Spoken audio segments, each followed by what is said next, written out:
It was 1965. Some of you can remember then. And a guy was commissioned to write a song for a movie that was coming out. And you may remember the chorus. Help, I need somebody, help, anybody, help, you know I need somebody, help, I'm feeling down,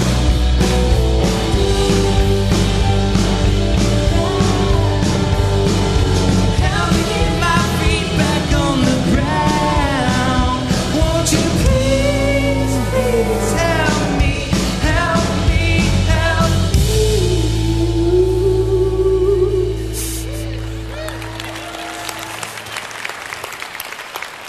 Anybody remember the Beatles? Hey, I was in a Beatles band. I had a Nehru jacket, Beatle boots, the whole 10 yards. We did this stuff. These were our songs. And when John Lennon wrote this song in 1965, he had been commissioned to write it for the cover or for the main song in this album. And looking back on it later, he wrote it as a ballad, by the way. It was to be a really slow song that expressed stuff that was going on in his own life. Now, if you're like me and you just sang it, you didn't have any idea what you were really singing. You just sort of did it. And even as I thought back on it, I thought, really? And he said when he wrote that song, watching himself in the film and all the rest, he said it was my fat Elvis period. I was very fat, very insecure, and completely lost. Wow. These are the guys who said they were more famous than Jesus Christ. Remember that? Very fat, very insecure, and totally lost. To feel insecure is a horrible thing. And yet the truth is, many of us, most of us, at some point or another, wrestle with insecurity. Isn't that true? And you'd love to be secure. I mean, everybody I know wants to be secure. Everybody. I looked up the definitions or synonyms to that term. I've got a thesaurus that's about that thick. It has every possible word known to man that associates with other words. Listen to some of these words that are synonyms for secure. Think about your own life. Would you like your own life described like this? Safe, protected, sheltered, defended, fortified, immune, unimperiled, invulnerable, unassailable, out of danger, out of harm's way, in the clear, in harbor, high and dry, sitting pretty, looking good, home free. Wow. I mean, who in the world would not like to have your life described like that? Safe, protected, invulnerable, sitting pretty, home free. I think we all would. That's not the question. The question is, how in the world do you get there? You've got to love the Psalms at times like this, when you have questions like this. How can I become secure? Have any of you ever kept a diary or a journal? Anybody? Raise your hand if you have. There are more than a few people here. When I was growing up, those things were called diaries, and it was normally a chick thing, right? And girls kept diaries. I didn't know guys who kept diaries. Maybe they secretly did. But even if they did, they would have called them something else. And they call them journals today. I've never really been much into journaling. I'd rather do than write about what I did. Does that make sense? And I'd rather spend time doing than writing about didding. But I secretly, deep down inside, I am envious of people who have done that. And I think about people like Ruth Graham, for instance. If you were to read her biography, one of the things the biographer, all that she needed to do was to go back and just take volumes of these journals that Ruth Graham had written, and she could find what she thought at every different period of her life. Wow.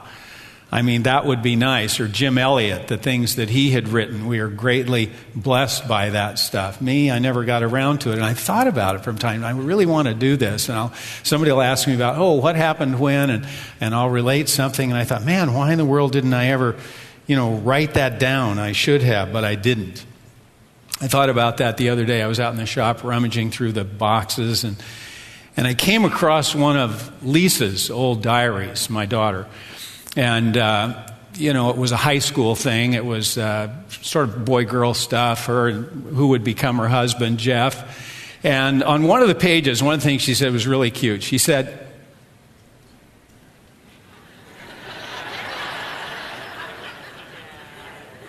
now, do you think I really did that? Would I really do that? I did not do that. I was not rummaging around in a box in the shop. I don't even know if she kept a diary. Did you keep a diary? I don't know if you did. You did keep a diary? Are they hidden at my house? Someplace? I don't know about that. But I would never do that, because in a diary, what do? A diary, you pour out your heart, right? You tell the things that are just you, or thoughts that you have, things that are important to you, and you don't care about spelling or grammar or whether what you say is what you ought to say. It's just there, and it's the stuff that comes from deep down inside. That's really what the Psalms are.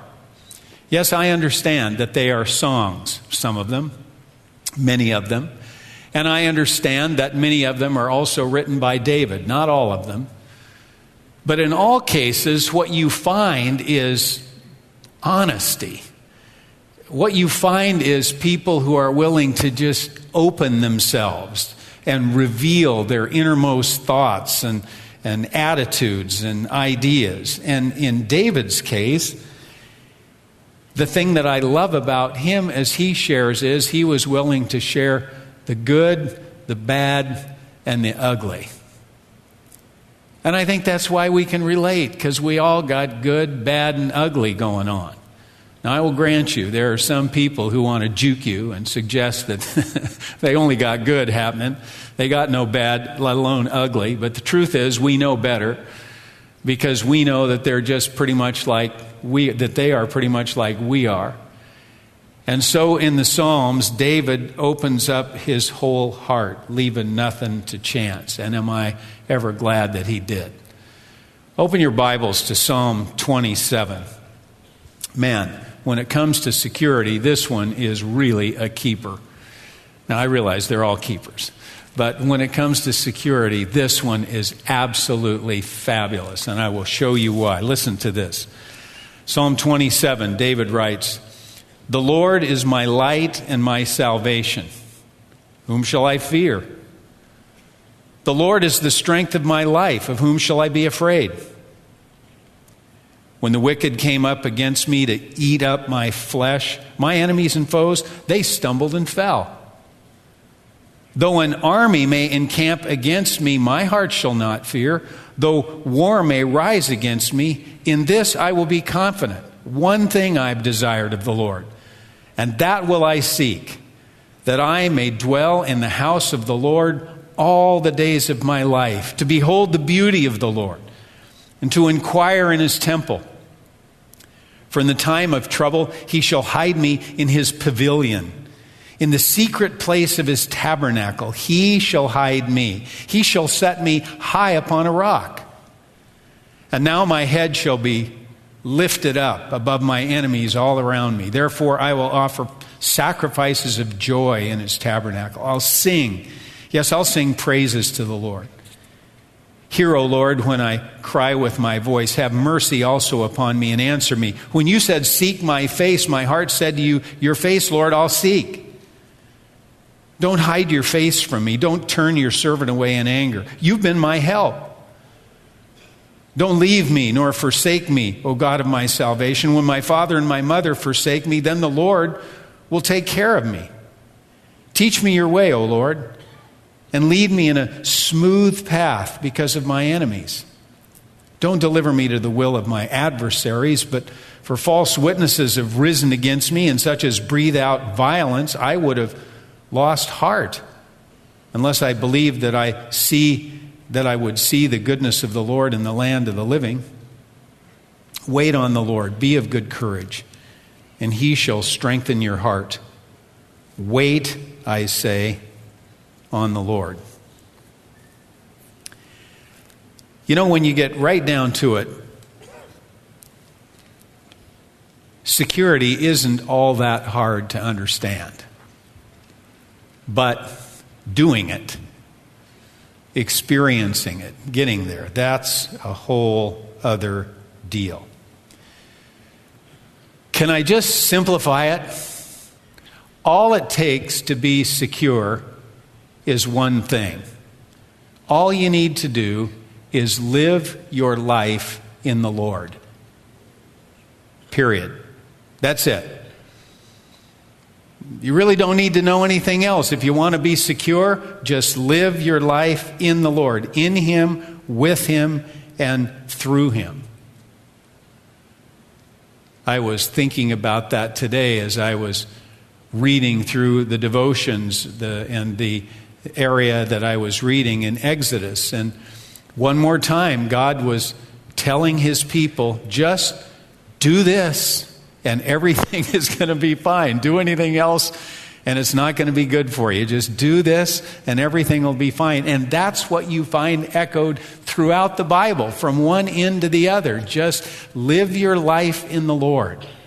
Just follow after the Lord, and you're going to find the security that you seek. If you choose not to go there, then you won't. Now, we know that David wanted security as much as he wanted anything.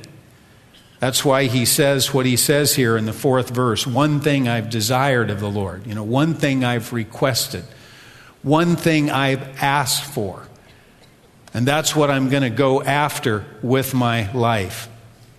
If you look on down here, when God told him to seek His face, in the 8th chapter it says, when you said, seek my face, my heart said to you, your face, Lord, I will seek. In other words, when God said, come after me, He said, I'm in. I like the way the New Living translates that. It says, my heart has heard you say, come and talk with me. And my heart responds, Lord, I'm coming. And it's that decision that would then cover and color his entire life. He was going to go after God with his whole heart. That's why he was chosen to be king in the first place. If you go back and read about it in the Word, he had a heart after God.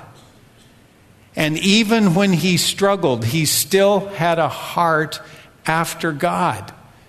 He loved God more than anything, and he wanted somehow his life to reflect that. It was that decision that allowed him to experience a sense of security when all hell was breaking loose around him, and it did more than once. It was only when he allowed himself to drift from that for moments or months that he got into trouble. And then he would experience all kinds of stress, and he would experience this sense of being absolutely overwhelmed and alone, as though God had somehow turned His back on him and wanted absolutely nothing to do with him. Now, I want to reduce this to a couple of simple things that I hope will be helpful for you. If you want to live your life in the Lord, when you live your life in the Lord, for one thing, you will be able to quench your fear. You'll be able to quench your fear.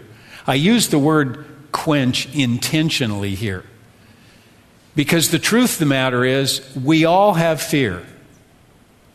There's nobody in this room, there's nobody listening on the internet, there's nobody following on a message in the archives. There's nobody out there who has not experienced fear. And I suspect that more than a few are experiencing some kind of a fear or another right now.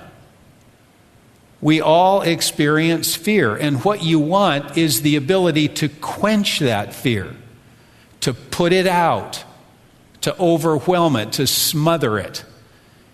If you got a fire going, if you're going to quench the fire, then you take all the oxygen away, you smother that thing, right? So that not only can it not get going, but it ceases to exist. And we want the same thing to be true with fear. We want to somehow smother it and overcome it. Now, David had all kinds of things that could have, and at times did, almost put him over the edge. All things to be afraid of. You know, he feared those who came against him. For instance, there were all kinds of people on the outside who came against David. The Philistines, you'll remember, he had formidable battles over and over with the Philistines. And then the Syrians. This sounds quite contemporary, doesn't it?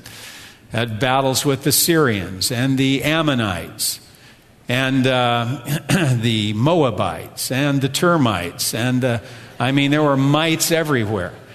And they were always, it seemed, coming after him. He couldn't let down his guard for a minute. In his case, he didn't need to be paranoid because they really were after him. And they were after him from every direction. And so he had fear on the outside. He also had fear from those who were close in. And he had to deal with that even as a young man. You may remember, as a young man, he was asked to go and to be a musician for King Saul, and to play songs with his harp so that he could somehow quiet down Saul's restless spirit when he sort of went a little crazy. And yet, Saul would suddenly set himself against David. When David went out and, not on his own doing, fought the huge giant Goliath and defeated him, when he was coming back into town, the ladies started singing songs.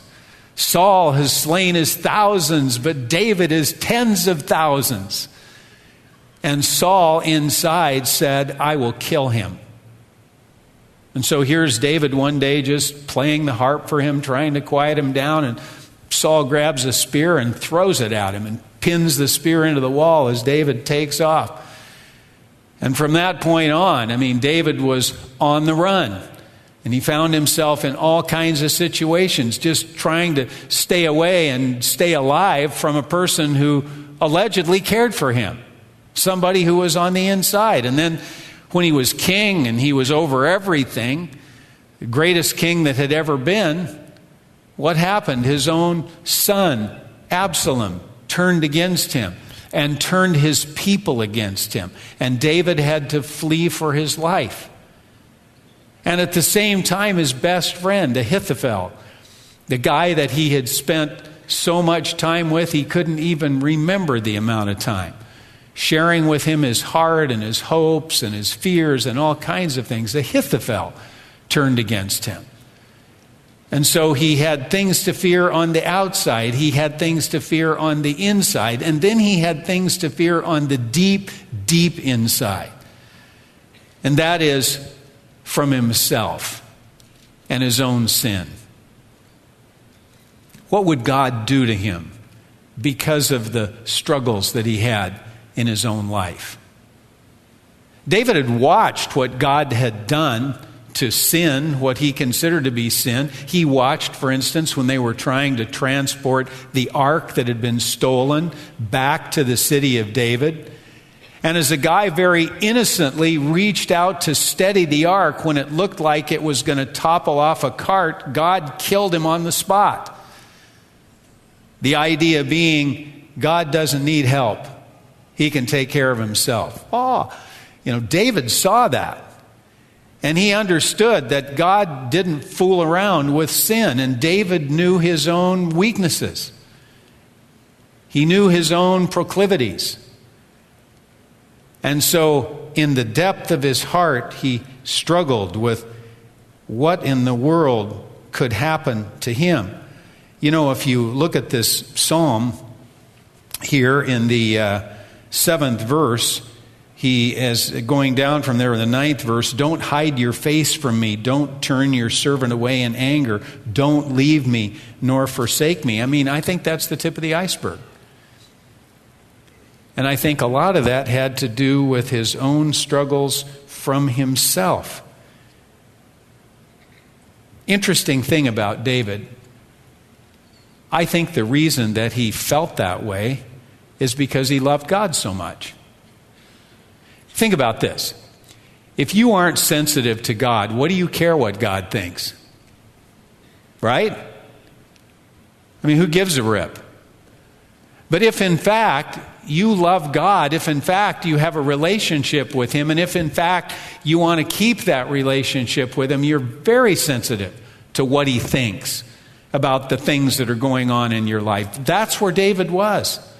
And so when you think about fear, he had all kinds of reasons that he could be fearful. But David was able to quench his fear.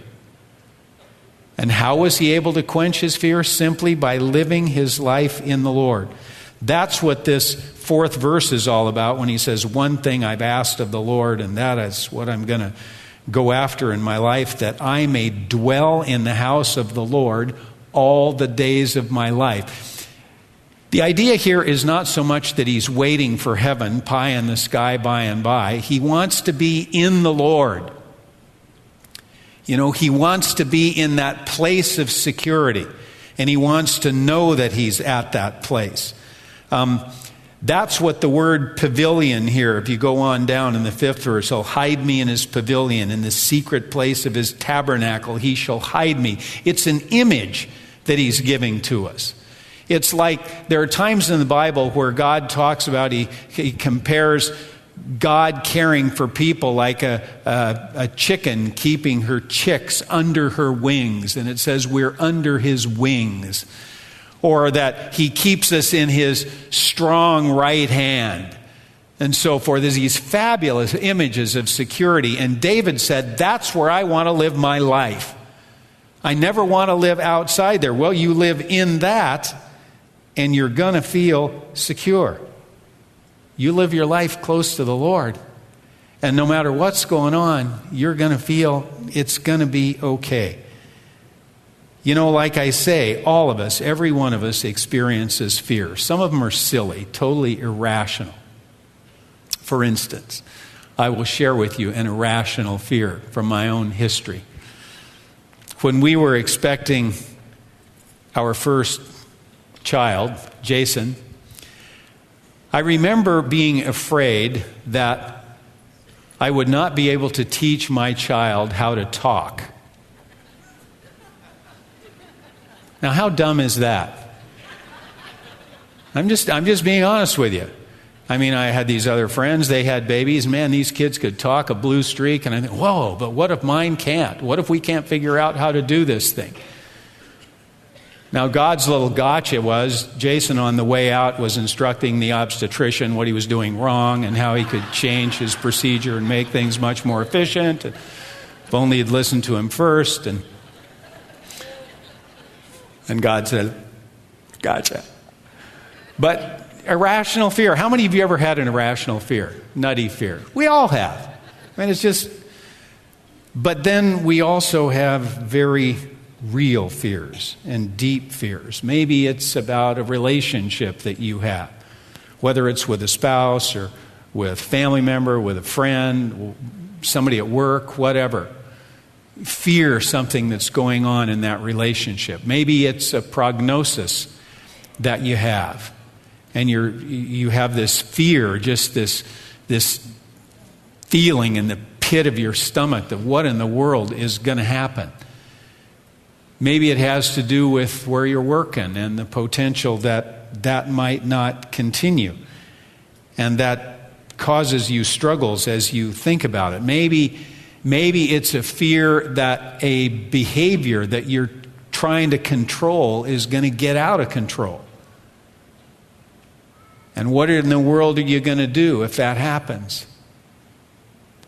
Maybe it has something to do with your marriage, or maybe it's your kids and the friends that your kids have and the things that are going wrong with that.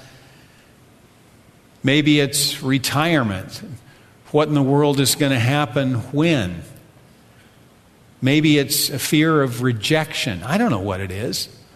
There are 1,000 reasons why people can have fear.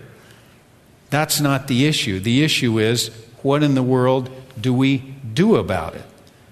You know, these things can wake us up at night, and these things can keep us up at night. And the truth of the matter is, darkness only magnifies the fear.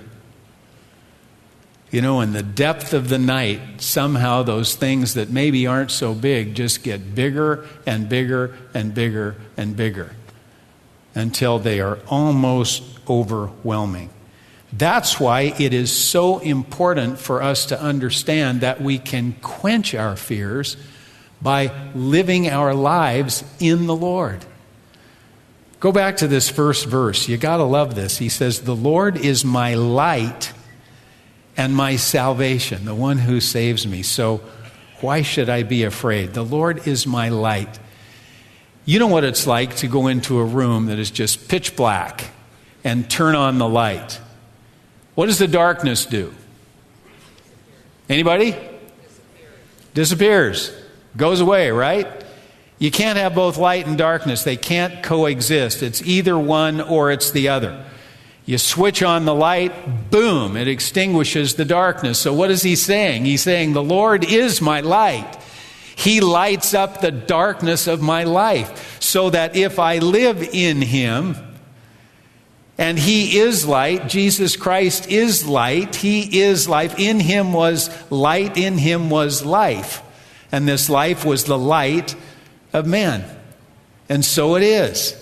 He lights up our darkness. He enables us to have our fear quenched. You live your life in the Lord, and you don't have to worry about the things that go bump in the night, no matter how big those things may seem. So, when you live your life in the Lord, one thing that is true, you're able to quench your fear.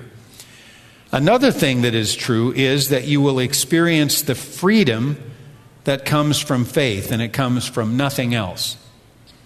You will experience the freedom that comes from faith. You know, listen, if stress or has just kind of strung you out, then you need to understand that living with a simple faith in the Lord is going to make and keep you free. That's exactly what it did for David. Again, look at these first 3 verses here. Lord is my light and my salvation. Whom shall I fear? The Lord has strengthened my life. Of whom shall I be afraid? When the wicked came up against me to eat up my flesh, my enemies and foes, they stumbled and fell. And so on. You go down to the 14th verse. Wait on the Lord. Be of good courage, and he shall strengthen you. The Lord gave him a place to chill and to just kind of be quiet when it was hot and loud outside. That's the 5th verse. In the time of trouble, he shall hide me in his pavilion. He gave him a sense of victory when the enemies would shout defeat. And 6, now my head shall be lifted up above my enemies all around me. Absolutely. Now understand, David's faith was not stupid. It was not a blind faith. I think, for instance, of the time when he was running from Saul and hiding, and he could have been overwhelmed with fear and all the rest. At one point, he found himself down in En-Gedi.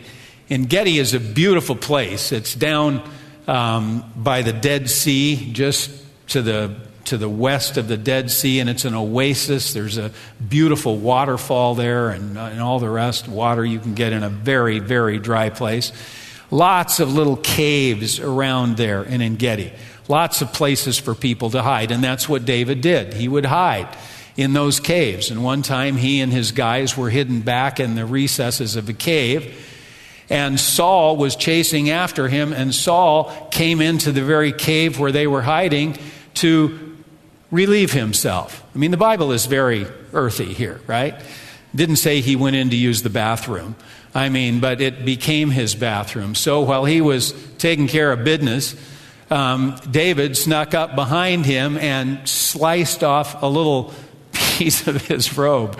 You don't want to dwell on this story too much, but you kind of realize, I mean, what did he do? Did he wait until sort of there were sounds filling the temple, and that's when he moved forward so he wouldn't be heard? But what I want you to notice is he didn't sort of sneak up behind him and go, tickle, tickle, tickle, tickle, tickle. You know, he wasn't stupid about this. He was totally quiet about it, and it was only when Saul was long gone and so forth that he came out and said, okay, man, I could have killed you. And I wouldn't do that. So when you understand David's faith, you need to understand that it was not irrational. It was not a dumb kind of faith. You know, Jesus says we are to be harmless as doves, but wise as serpents. And that's what David was. He knew his dad was bigger than anything. And so he lived with that simple faith in him. And that simple faith in him enabled him to have a sense of security even when he should have been melting down. Crazy, huh? Or not?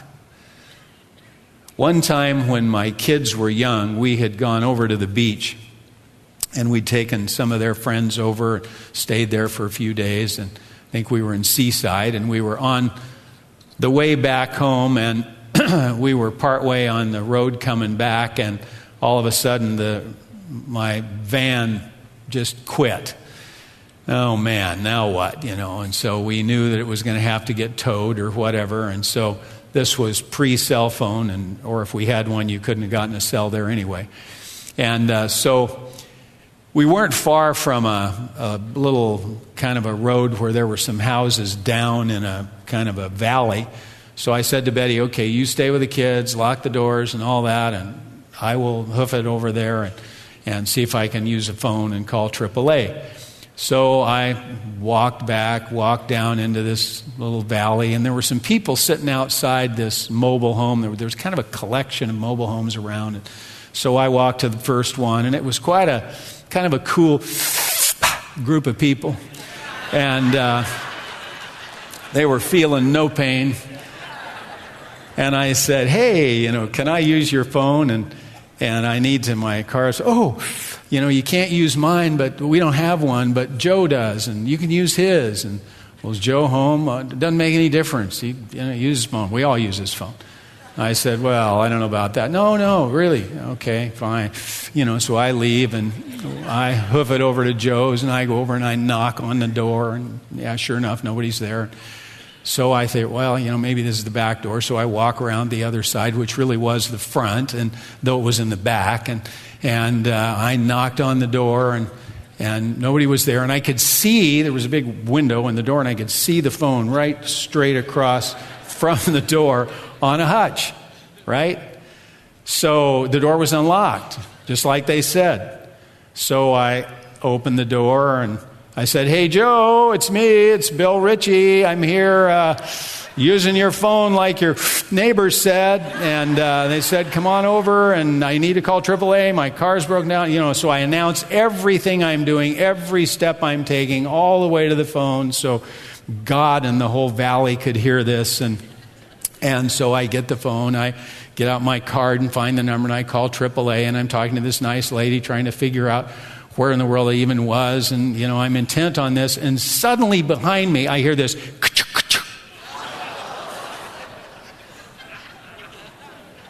and it's an unmistakable sound. I mean, at least if you're a guy, you know this sound. It was a shotgun you heard that slide, man. That gun had just been locked and loaded. And I'm thinking, great, and I'm here on AAA. And I kind of glanced over my shoulder and saw the shotgun aimed at me, and I said to this lady, well, I'm not exactly sure what the milepost is here. A fellow behind me's got a gun pointed at me. Let me ask him, hey, what's the milepost here? And he was kind of, you know, what? And I said, what milepost are we close to? Oh, he told me the milepost, and I said, okay, well, he said we're right by milepost, whatever, so they'll be up there, and I think I will be too, and so I hung up the phone, and I turned around and introduced myself again, and so forth, and just, we had a little chat, and then I left. Now, what I want you to know is I did not need to change my shorts. And honestly, as God is my witness, I did not feel undone in that situation. Did not. And I know it had everything to do with God. God's got all of this together. It's going to be fine. It's going to work fine. And sure enough, it did. And I guess he went back in and went to bed or whatever we did. I didn't hang with Joe that afternoon. But, you have to live your life in the Lord, close to the Lord, if you're going to feel secure, even in insecure situations. And it doesn't make any difference what challenge you face. Maybe it's the C word, cancer, that you've been told. And maybe the Lord will give you an eagle like he did me. I told you about that earlier. Or maybe not.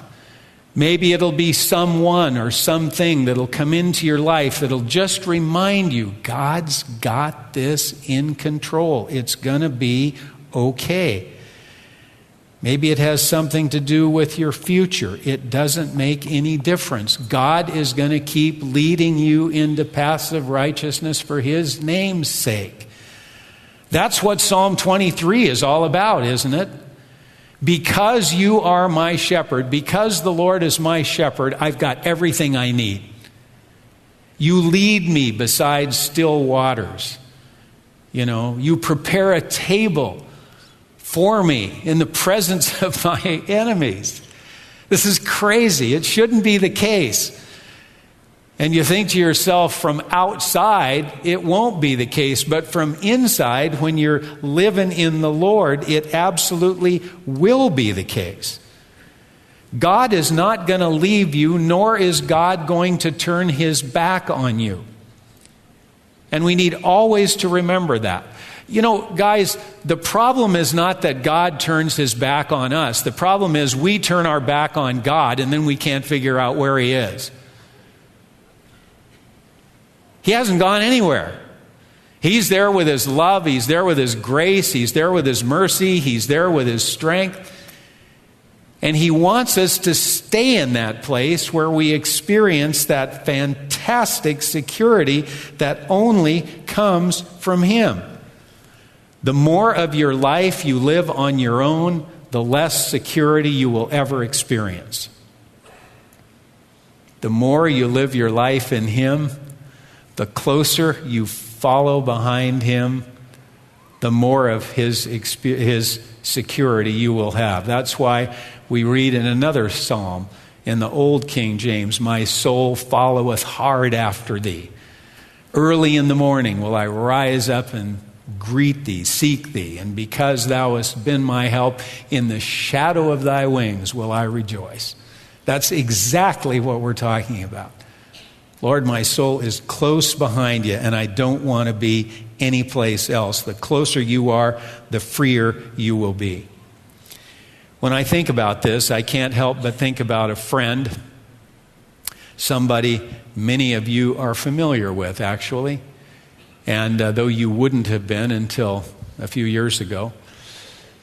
And he hit a huge speed bump in his life. Major. And a speed bump that he certainly could have avoided, but didn't. Had an affair with his wife's best friend. And it all came out.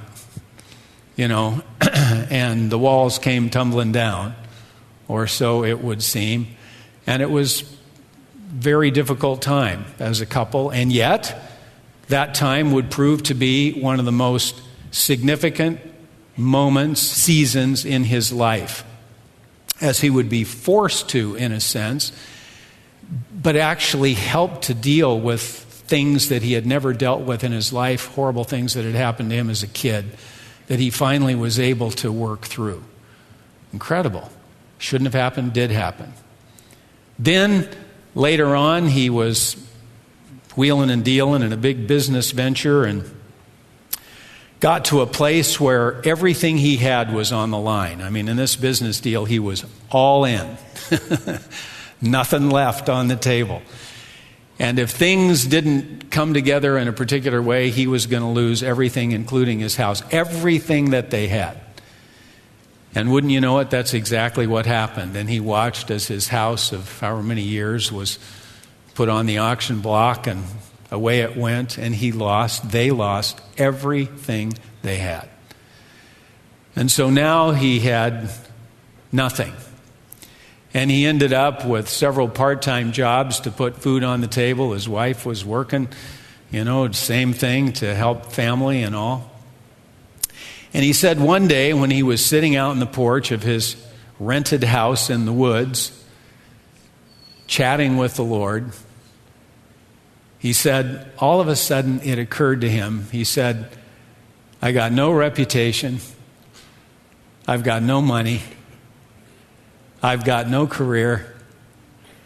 I have never been so free.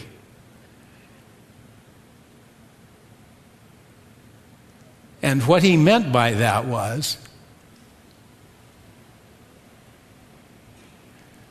God had been with him through all of these situations and had him right in the palm of his hand. And everything was going to be fine. Now, he didn't know that he would come to then write The Shack and sell millions of copies of that book several years later. He didn't know any of that would happen. But his security was no longer in himself. His security was no longer in his goodness. His security was no longer in who he could or couldn't impress.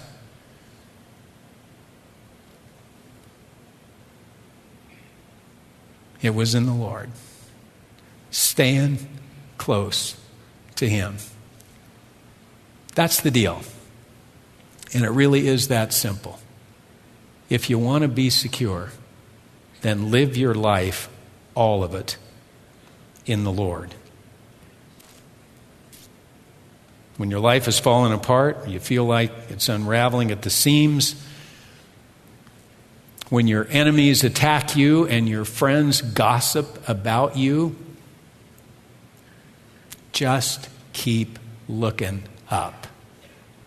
Because that's where you're going to find your security. One thing have I desired of the Lord, and that will I seek after, that I may dwell in the house of the Lord all the days of my life. Wow. Let's pray.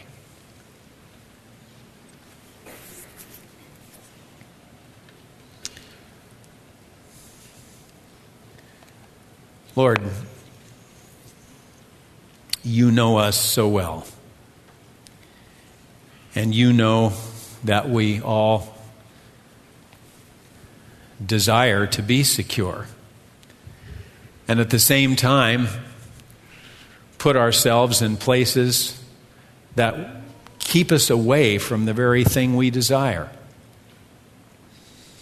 We create our own messes and then blame you.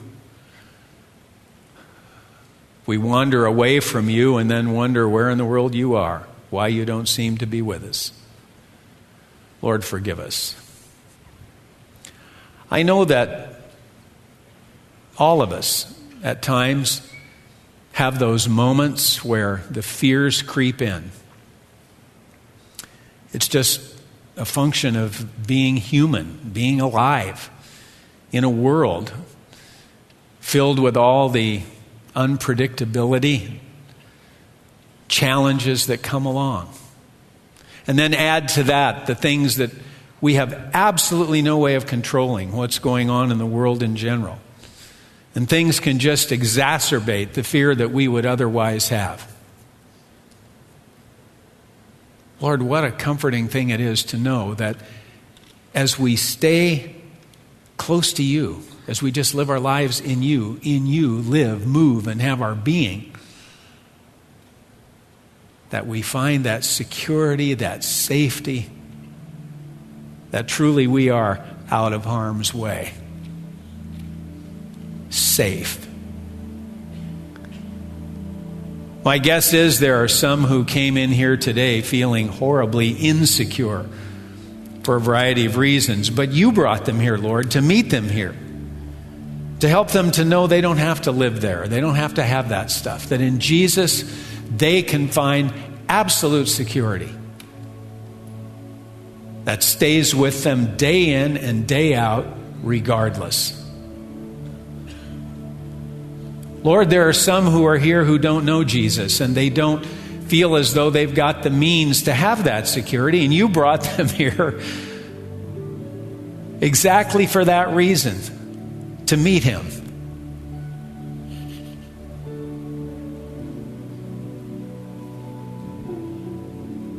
His arms are wide open.